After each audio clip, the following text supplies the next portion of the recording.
Thank you, Deborah and Vashti and Stoney and Rob. Thank you so much. So yesterday, Gerald was watching, guess what he was watching? Football.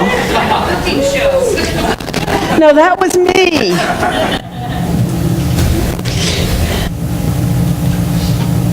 And he saw an interview with Nick Saban, who is the head football coach of Alabama. Yes. And if Becky were here, she'd be. So our thoughts are out to Becky, who's recovering from surgery. So he heard this, and this is what he had to say. Nick Saban said that he asked his wife, "Did you ever, in your wildest dreams, dream that we would win the national championship?" And she paused. And she said, "Oh, honey, you're not in my wildest dreams."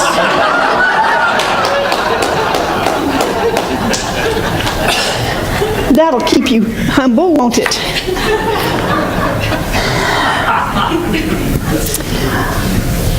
We have a picture of the Mars rover that I believe that will get put up there. This is the rover that landed on Mars August 5th, 2013 at 10:31 Pacific Standard Time. And when it was built, NASA had a contest. And the contest was to see who was going to name the rover. And a 6th grader, Clara Ma, wrote the essay, and she won with the name Curiosity. And I want to read her essay to you. Curiosity is an everlasting flame that burns in everyone's mind. It makes me get out of bed in the morning and wonder what surprises life will throw at me that day. Curiosity is such a powerful force. Without it, we wouldn't be who we are today. When I was younger, I wondered, why is the sky blue? Why do the stars twinkle? Why am I me? And still, I do. I had so many questions, and America is the place where I want to find my answers. Curiosity is the passion that drives us through our everyday lives. We have become explorers and scientists with our need to ask questions and to wonder.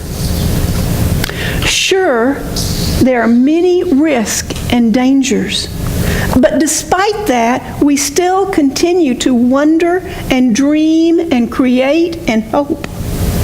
We have discovered so much about the world, but still so little.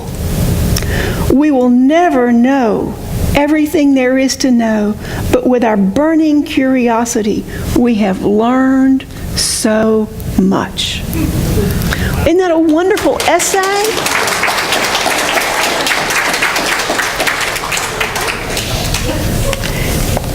And the reason that I'm reading it is because last week I introduced this amazing little book called E Squared by Pam Grout. I told you that she has written 16 books, 3 plays, a television series, and 2 iPhone apps.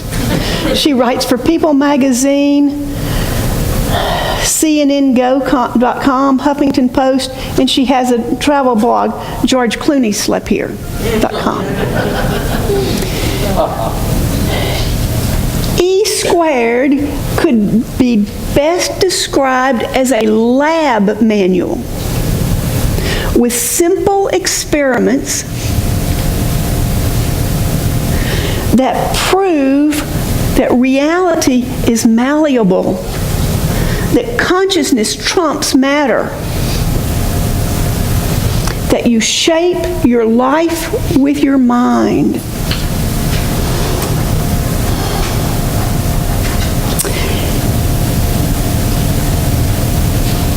it says 9 do-it-yourself energy experiments that prove your thoughts create your reality.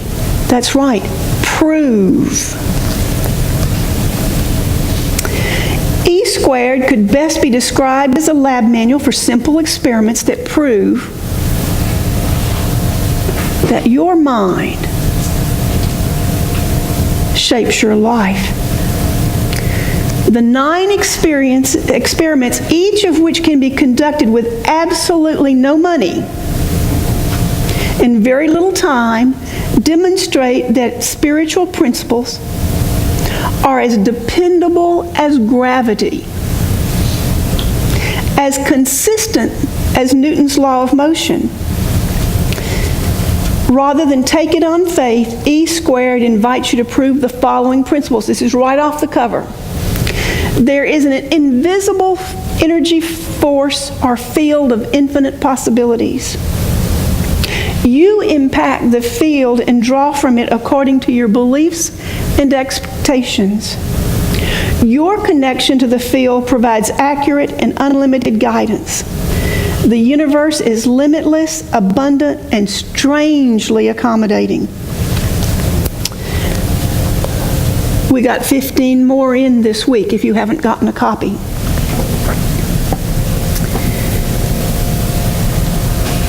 Now, Wayne Dyer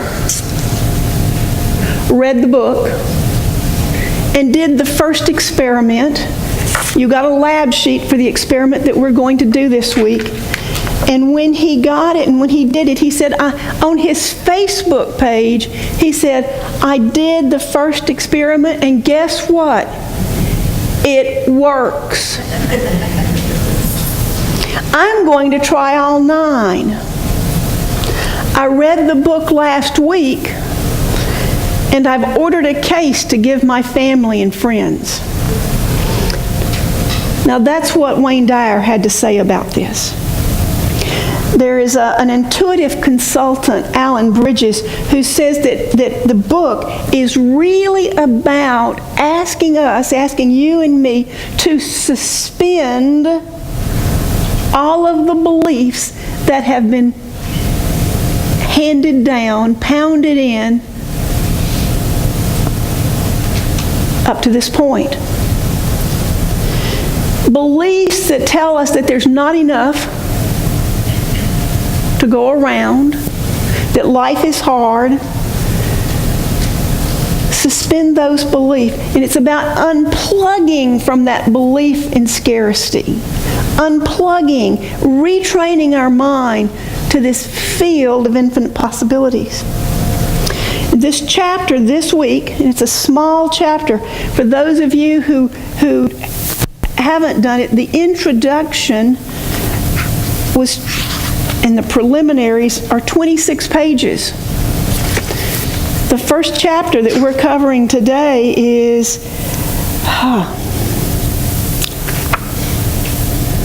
13. So I'm not asking you to read quite something that's unmanageable. I'm asking you to do something that's very manageable. But this week, Pam asked us to suspend our belief, rethink some things that she calls whoppers. You and I call them myths, but she calls them whoppers.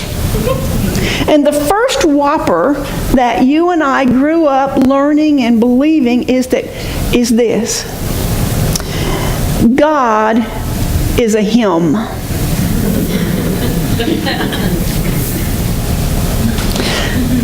Not a her, but a him. Truthfully, God is not a him, and God is not a her.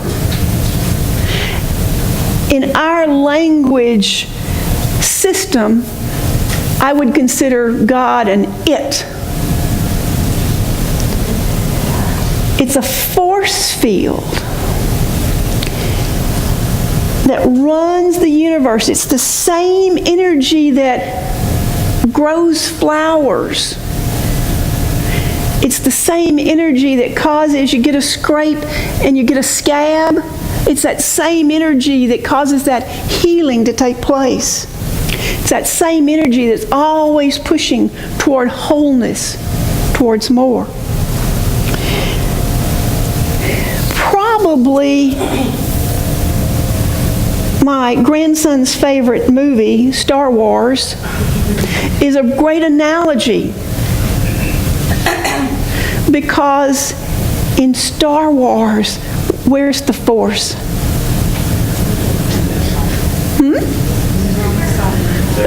The Force is everywhere, but where else is the Force? It's inside of you. Yes, maybe the Force be in you, with you. Now the second whopper is that God looks like ZZ Top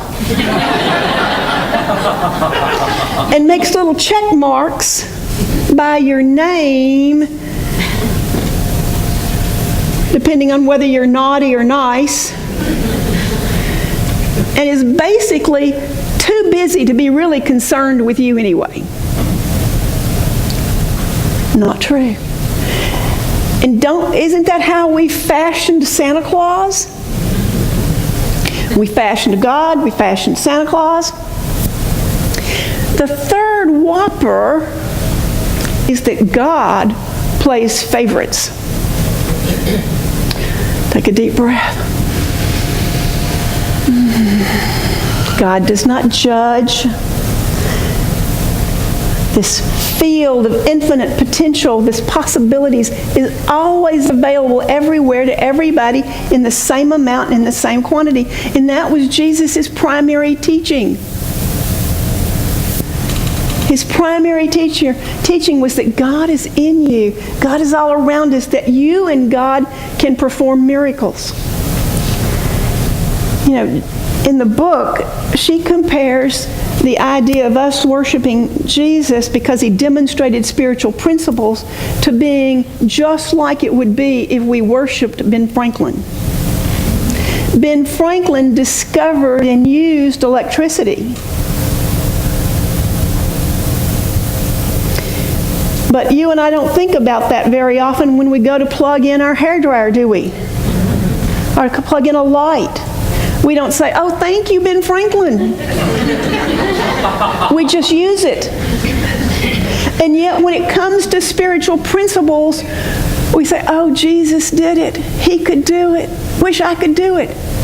And he kept telling us over and over, whatever I do, you can do. It's the Father where? Within, that does the work. Fourth whopper. God rewards our suffering and gives us brownie points for sacrifice. Have you heard that message before? And what did Jesus have to say about it? Where did he say heaven was? At hand. Here and now. Not something to pine for. Make your life here. Fifth whopper. God is just so demanding. And the truth is, this infinite field of potential, it doesn't judge, it doesn't punish. It doesn't need anything. It doesn't want anything. It doesn't require anything of us.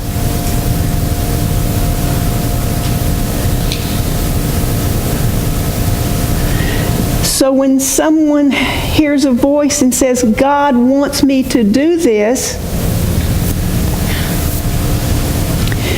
what does that mean? I mean, I totally believe I heard a voice of God, from God, that said, "Go to ministerial school." And I believe that was Spirit speaking within me. But I know that I check in, that whatever I hear, that inner voice, that inner guidance that comes up, it always has a test point. And the test point is this good for everybody. So when somebody tells us,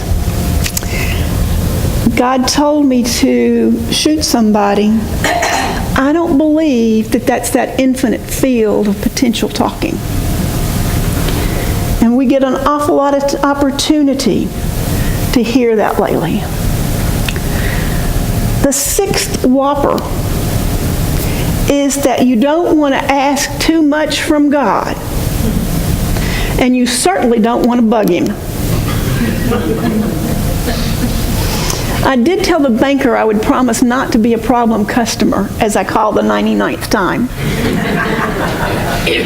But the truth is that God is not a person, and we cannot bug God.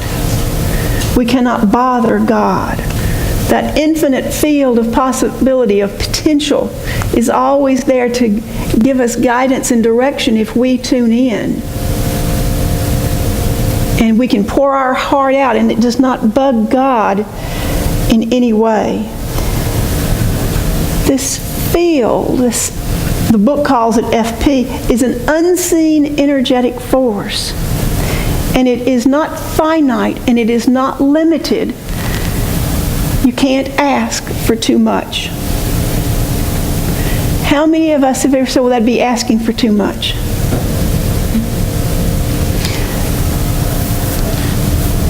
And so I'm telling the field of infinite potential for me that I want to move into our new building. Wait just a second. It's not on a clapping thing. You got to know we're holding a vision here. Everest says February. I'm saying before January. So I'm putting my attention out into this field and say, field of potential, make it possible for them to move out on my schedule. Let everything that has to happen be according to my schedule. And give me the grace to understand if that's not your schedule. Because I know there's a schedule. We wouldn't have gotten this far. The seventh whopper is that God is just so vague. You know, I had to stop and think about that. I never thought about God being vague.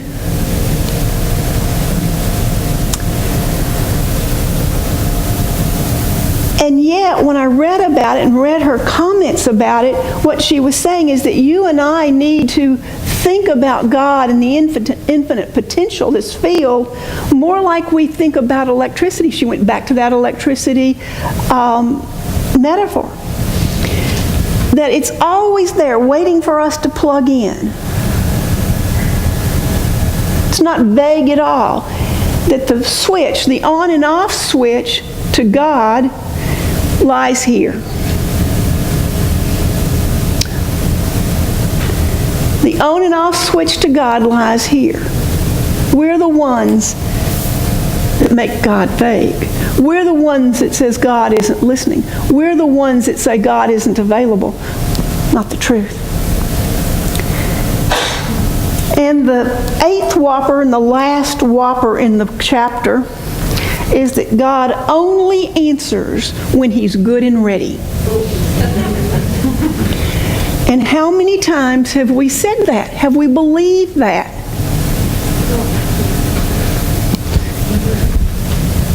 Yeah. But God is 24/7, always answering us, always guiding us, always directing us. And if we're not getting the results we want, we need to listen closer, because there's something that we're being told to do that we're not paying attention to. 24/7. Now, we're going to talk about the experiment in a few minutes, but I'm going to invite Eric to come forward and explain a little of the physics that goes along with this chapter that I think he's better equipped to. So would you come on down?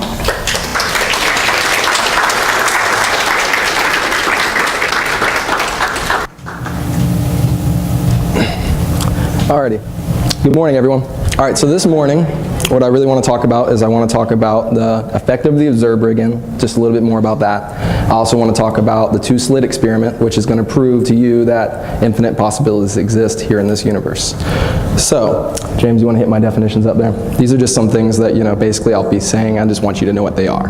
So, I'm not going to go through them, but nonetheless. So, the two-slit experiment. You need to read them. Okay. A field is a region where each point is affected by a force. Any interaction which tends to exchange the motion of an object is a force. A photon is a particle that has energy and movement but does not have mass or electrical charge. Photons are how light propagates through. Well, it either propagates as a wave or it propagates as a particle. Wave-particle duality is a big, big part of this. This is what gives us uncertainty in our universe. And also, matter is any substance which has mass and occupies space, which light is not matter. Yes, no? It has no mass, it can't be matter. So, in the early 1800s, there was a person named Thomas Young. He basically came up with this experiment to show whether light was a particle, traveled by particles, or traveled by waves. So, I have a little bit of the thing, yeah. But be that as it may, so he took a candle light and shined it through a slit. Now, if we were to see that light travels as particles, we would expect some particles to bounce off, not go through the slit, and some to basically go straight through the slit. You can show my first picture, James. So, this is the two-slit experiment, basically. So, through one slit, he shined a light, which this right here is the two slits. So he shined a light, and if you expect light to travel as a particle, you expect it to go straight through, straight across. So, what ended up happening is, it did not do such a thing. What it did is this here. Show them, James. Next one. Okay, so what happens here is light travels like a wave, and with waves in water, we have wave interference. You have something called constructive interference, and you have something called deconstructive interference. Constructive interference would be something as you would see where the light is, and then in between you have dark spots. That's where deconstructive interference would happen. So that being said, what that means is, at sometimes when light particles are light is going through as a wave, some parts are actually increasing the intensity of the light in certain locations and decreasing the light in certain locations. So that's really significant in that it shows that light is actually a wave, not necessarily a particle. However, this was back in the 1800s when technology was necessarily less accurate, and we all know that technology limits what we're able to actually see inside the universe and what we're able to do, especially with medical and a lot. So basically, there came a time where people decided that it was discovered that light traveled in quantized energy called photons. And there was also a time where they were able to emit 1 photon per second. So what the big difference between what they were doing later on and versus in the 1800s is this right here. This was many photons at one time. They were shooting maybe hundreds, thousands of photons at this slit, and they would pass through at the same time through each slit, and they would both cause interference. Well, this same experiment they ran doing a single photon through the slit, and the photon would either go through one slit or the other, or both. And what would happen is, you would expect, if you're putting 1 photon through both slits, it would either go through one or both, and they would impact at the same spot on each side. But what's ended up happening is, go ahead and show the other one, James. The other photo again. This is what you would expect to happen if you see 1 photon go through the slit at a single time. You would expect it to go here or there, because there's no interference. However, that's not what happened. Show the other screen again. What happened is, even though 1 photon passed through each slit, it still showed wave interference. So somehow, that photon was creating wave interference with itself. I know, mind-blowing, right? Very interesting. Okay, this is still open to conjecture. I mean, this is all theoretical, nonetheless, but it is proven. Theories can always be disproven, but they can be proven for a time. So, be that as it may, what this ended up showing is that a single photon passing through would have wave-particle duality. So light acts as a particle and a wave. Being that as it may, it is about the observers. We're going to talk about the effective observer here, because this is where Heisenberg's uncertainty principle is actually formulated from. So, when we look at this, they've decided that we have detectors that can detect photons, because if you're able to emit a single photon, you can detect a single photon. So they set up a film, basically, on the backdrop, and then they would set a detector in front of each slit. So they could see, well, is the photon going through this slit, or is it going through this slit? Well, what would end up happening is, as the photons went through, when we would look at let's say we look at the left slit. If we looked at the left slit, the wave interference disappears. As if the go ahead and hit it back to the other one. If we decided to actually look and try and figure out where the photon is going through, this would show up. So the wave interference disappears under the observance of the observer. It doesn't necessarily stay the same. So particles have some sort of consciousness, so to speak, that we can't necessarily measure. We don't have certainty as to whether it is going to be a particle or is it going to be a wave. So light does travel as both a particle and a wave due to how you observe. It is only your observance that actually dictates. This is called the measurement principle in quantum mechanics.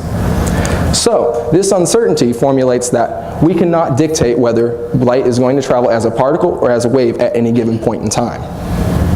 This being said, this gives us a good sense for how probabilities, this is what basically starts Heisenberg's uncertainty principle, saying that everything in the universe has a certain probability for existing and for happening. It doesn't necessarily happen all the time. It doesn't happen at any point that we can actually predict. Everything happens as probabilities. So, be that as it may, in this universe, isn't that really, it's a big subject. You know, you put things you think in your head, all right, well, I really want a new car, I really want something, and you keep on thinking about this. Well, eventually, at some point, it will happen if you work hard enough and you do it hard enough, right?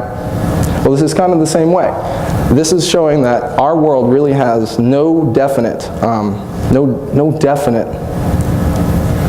substance. We can't necessarily say that something is going to exist, something is going to happen at any given time. And it's really different from what we live here in the real world. Einstein's theory of relativity, actually, believe it or not, he did not get the Nobel Prize for the theory of relativity. He actually got it for the photoelectric effect. And you all know that photoelectric effect is where light from the sunlight actually shows where light becomes a particle on a photovoltaic cell, which is how we get solar energy. So electrons would follow through these well, basically it's it's quantum tunneling is really what it is, but let's not go into that. So the electrons would follow a certain path, and that's how we get electricity from the sunlight through photovoltaic cells, and that was Einstein's work, and that was definitely a big idea. But here's another catch. This was done with light, but as we've had more technological advances in the last 30, 40 years, we've been able to have the same experiment done with electrons, which have mass, so it is matter. So not only does light have particle-wave duality, but matter has particle-wave duality. So we exist by certain probability. We don't exist necessarily by anything but probabilities, which is true. You have a chance to be born, you don't have a chance to be born. But here we are. We have a chance to have consciousness. And it appears, though, by the effect of the observer, that certain particles and certain aspects of our universe also have such consciousness to change how they're going to be. Because to us, if we look at the slit and trying to find where a photon will go through, we can't figure it out. We're going to say it's going to be a particle. But if we get rid of the observance, it goes back to the other way. It goes through with wave interference and interferes with itself, a single photon, or a single atom, which has been done with atoms, radioactive atoms, which is a very significant thing. And James, I think we can hit that video. I have a video that will describe basically in better detail what I'm kind of getting at. And here we are, the granddaddy of all quantum weirdness, the infamous double-slit experiment. To understand this experiment, we first need to see how particles, or little balls of matter, act. If we randomly shoot a small object, say a marble, at the screen, we see a pattern on the back wall where they went through the slit and hit. Now, if we add a second slit, we would expect to see a second band duplicated to the right. Now, let's look at waves. The waves hit the slit and radiate out, striking the back wall with the most intensity directly in line with the slit. The line of brightness on the back screen shows that intensity. This is similar to the line the marbles make. But when we add the second slit, something different happens. If the top of one wave meets the bottom of another wave, they cancel each other out. So now, there is an interference pattern on the back wall. Places where the two tops meet are the highest intensity, the bright lines, and where they cancel cancel, there is nothing. So, when we throw things, that is, matter, through two slits, we get this, two bands of hits. And with waves, we get an interference pattern of many bands. Good so far. Now, let's go quantum.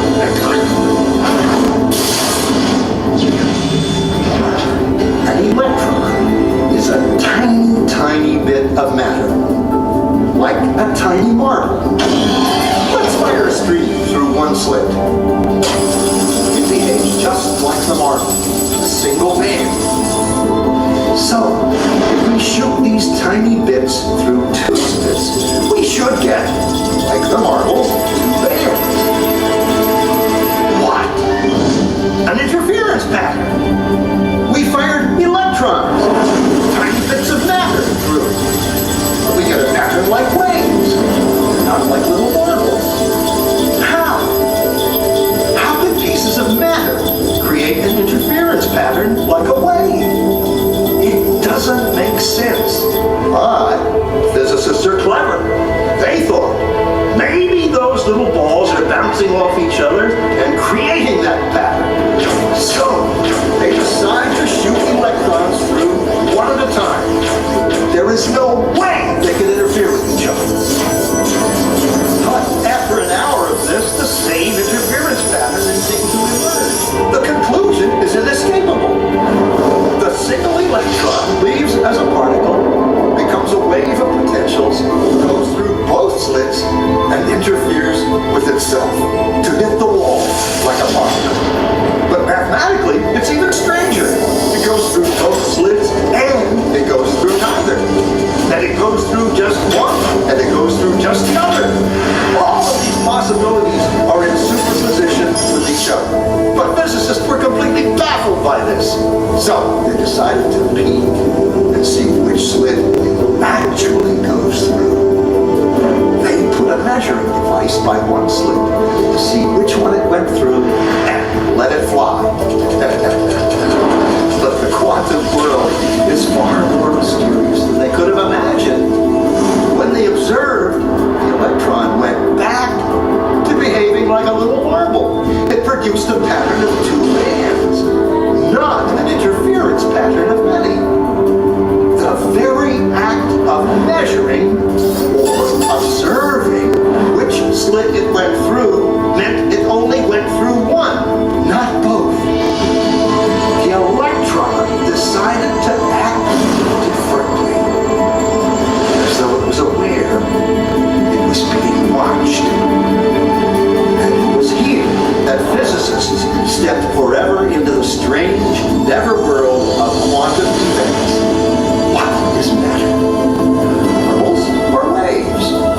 And waves of what? And what does an observer have to do with any of this? The observer collapsed the wave function simply by observing.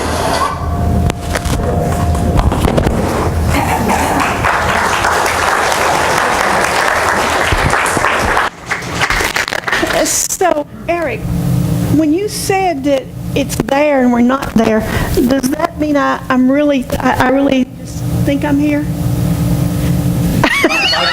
Perception in the universe is basically it's all about the effect of the observer. Basically, yes. If you perceive yourself to be here, you are here. Perceive yourself not to be here. Now that may be more than we're ready for today.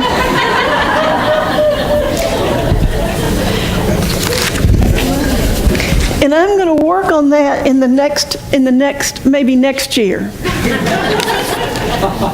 About perceiving I'm here or perceiving I'm not. Because really and truly, that would seem to be that would be the basis for time travel. I don't know. We can perceive ourselves to be there or perceive,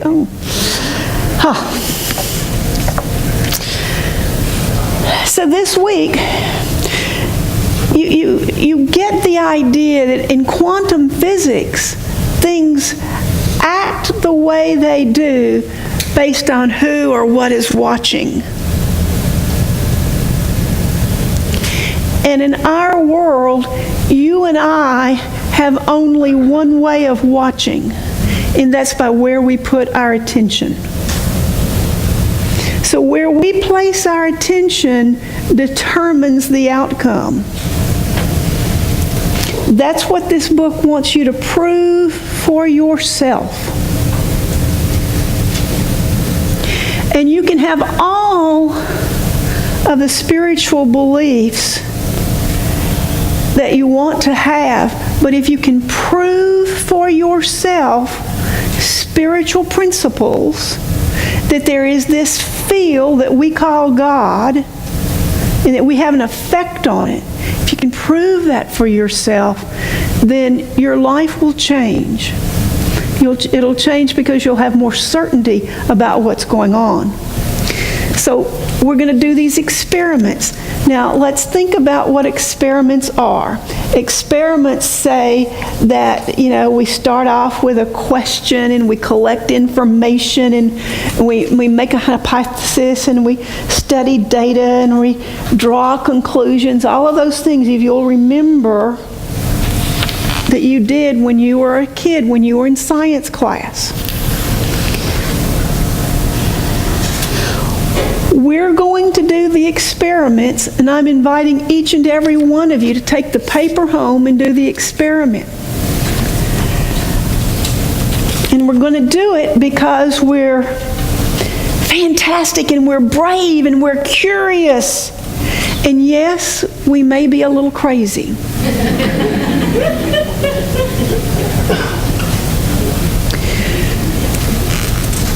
So each week we're going to have an experiment. This week the experiment is called The Dude Abides. That's her. In other words, God exists. Pam calls it The Dude Abides. And so before you do this experiment, I'm asking you to open your mind and make the intention of letting go of any previous beliefs that you've had.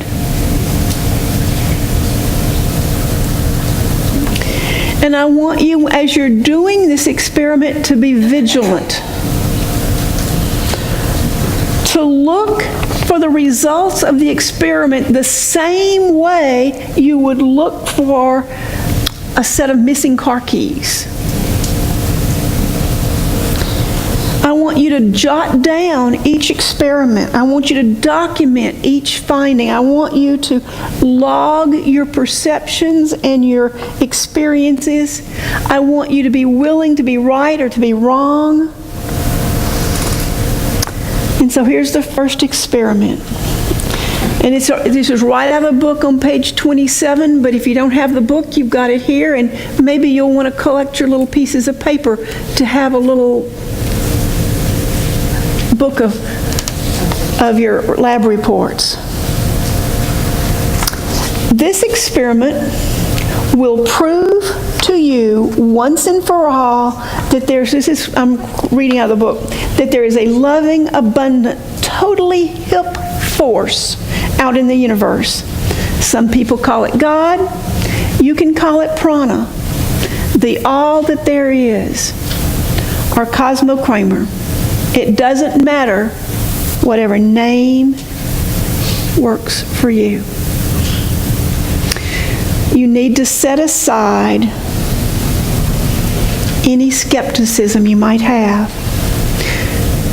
for 48 hours.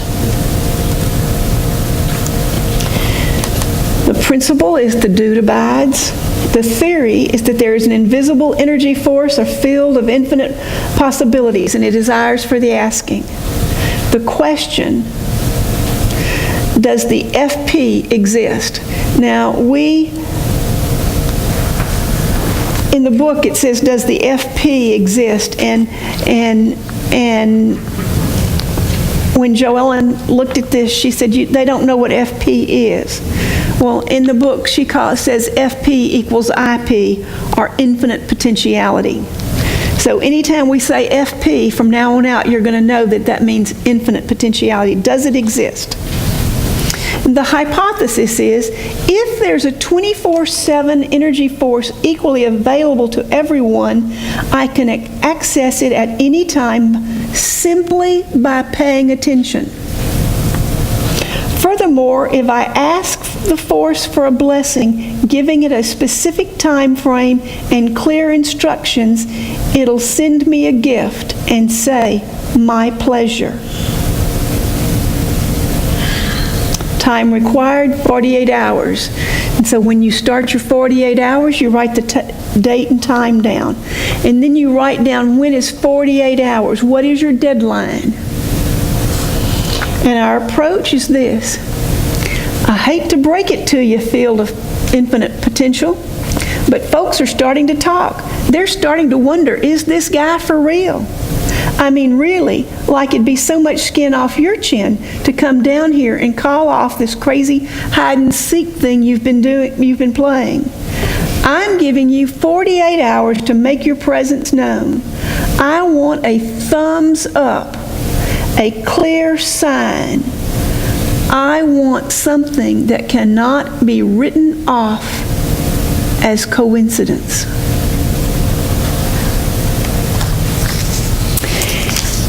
And so you do it. And if at the end of the 48 hours, if nothing happens, well, you can just write it off. Say this stuff doesn't work.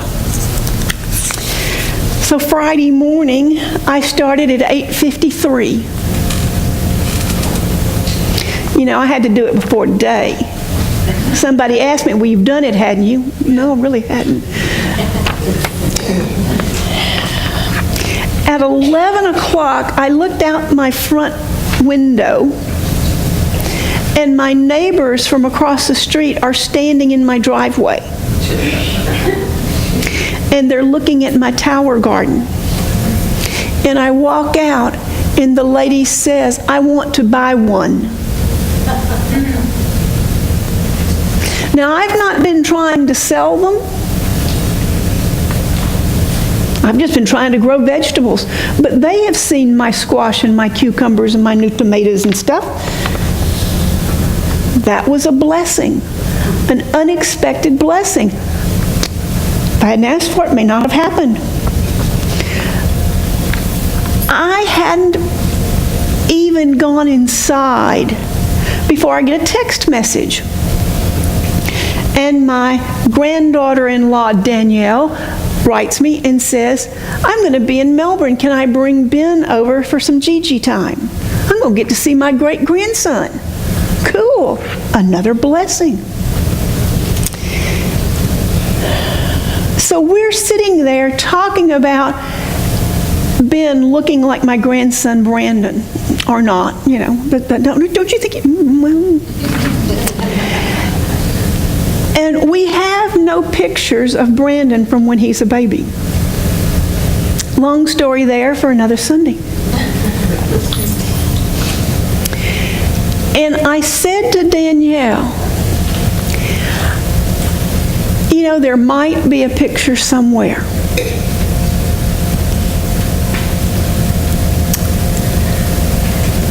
She goes home. Saturday morning, I'm cleaning out a closet. And you know, it's so amazing how much stuff you can get in a closet. That in itself is a physics miracle. In the cleaning out of the closet, I came across a big bundle of cloth napkins. And I'm washing them and I'm folding them and I'm looking for a place to put them. And as I walked through my living room into the dining area, I noticed a desk that's sitting over against the wall, and it's actually in a kind of a funny place. It's in the only place it'll fit, and it really doesn't face the room. It faces the, you know, it's just sitting there. And I don't pay much attention to that desk, but as I walked by, I saw it and I thought, there is a drawer in that desk. I can promise you that I know that I have not opened that drawer probably in 20 years. it's a little drawer on something. It's just not something. This desk has never been where it's been accessible. And so I go over and I open the drawer, and there's only one thing in that drawer. And it is this picture of Brandon when he's about a year old. Now, you may think, well, she's just saying that. But I'm going to tell you that the hair on the back of my neck stood up. Because this little frame, you hear it? There's no way we could have moved that desk and not heard it. This has been in this desk probably since 1991.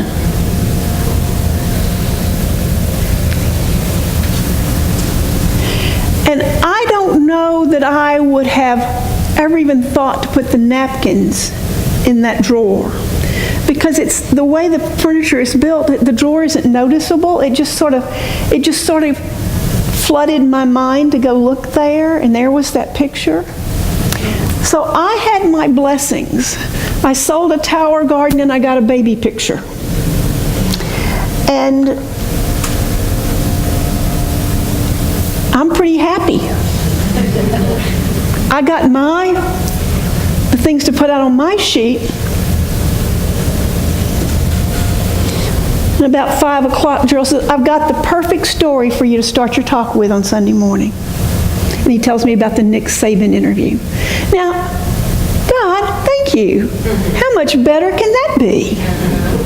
I got lots of blessings in my 48 hours. So how curious will you be this week? Are you willing to take the little sheet and engage in the experiment? We have more books in stock if you want one, but you don't need the book. Everything you need is right here on this page. I hope that you will take it home and do it, because over this week, and then we have 8 more experiments after this week. If you do each of these, you will have a new knowing for yourself in a way that you didn't have before we started. So the question is, how curious, how brave are you? Because doing this may, over the course of the weeks, in the course of the changing of the experiments, may change how you look and think about life, how you look and think about God. And are you willing? And are you curious? Thank you.